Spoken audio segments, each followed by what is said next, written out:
Entre le chef étoilé Yves Matagne et la compagnie indienne Jet Airways, c'est une histoire de longue date. Une collaboration née il y a 8 ans lorsque la compagnie aérienne pousse les portes du restaurant du chef bruxellois pour lui proposer de concocter les plats destinés à ses passagers. Le temps d'un déplacement à Paris au sein des cuisines Cervère pour présenter ses dernières créations culinaires, Yves Matagne revient sur cette relation longue durée. J'ai rencontré Jet Airways dans mon restaurant, ils sont venus manger plusieurs fois. Et c'est vrai que on leur a préparé pas mal de plats végétariens. Là, on a vu que il y avait peut-être une connexion à faire entre mes plats végétariens avec un style un peu indien et leur compagnie. Et c'est là qu'ils m'ont demandé de travailler pour eux. Donc, il y a d'abord une grosse discussion, évidemment, parce que c'est vrai qu'on ne peut pas tout faire dans l'aviation, c'est très difficile. Il y a beaucoup de contraintes et voilà. Donc, nous, on a fait une cuisine qui est adaptée aux avions et pas le contraire. On n'est pas avec une cuisine et que c'est l'avion qui s'adapte. Non, ça ne marche pas. Pour respecter les papilles des passagers comme le savoir-faire du chef belge, une vingtaine de PNC de Jet Airways ont suivi une formation à la préparation et au service des plats, car la maîtrise de la cuisine aéronautique n'est pas chose aisée, comme le confirme Monsieur Matagne. C'est amener de la fraîcheur dans l'assiette, c'est vrai, on travaille avec beaucoup de fraîcheur dans l'assiette, et la précision de la cuisson de l'élément principal, vous voyez.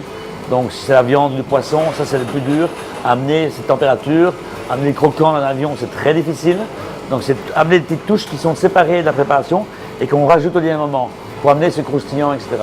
C'est évidemment ce qui est très difficile dans l'avion, c'est amener du croustillant. Il n'y a pas de four, donc on remet à température, donc c'est plus difficile. C'est des challenges chaque fois, hein, non.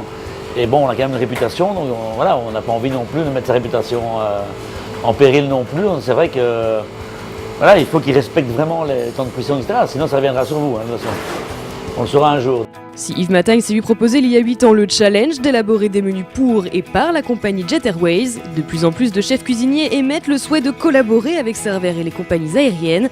Une nouvelle aventure pour eux leur permettant également de toucher un public plus large, extérieur à la clientèle habituelle. C'est vrai que ça fait une belle publicité pour un chef. Quand on voit le nombre de personnes qui volent, et c'est quand même des clientèles qui nous intéressent pour nos restaurants, ou nos maisons, ou notre traiteur, ou notre savoir-faire. Donc c'est vrai que amener notre cuisine en avion, ça permet, de toute façon, si la destination est la même où on a nos restaurants, ça amène de la clientèle, il ne faut pas rêver.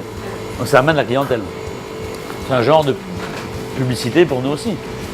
Mais il faut que ce soit parfait dans l'avion, parce que s'ils disent que c'est mauvais là, ils ne viendront pas chez vous non plus. Donc c'est prendre des risques aussi.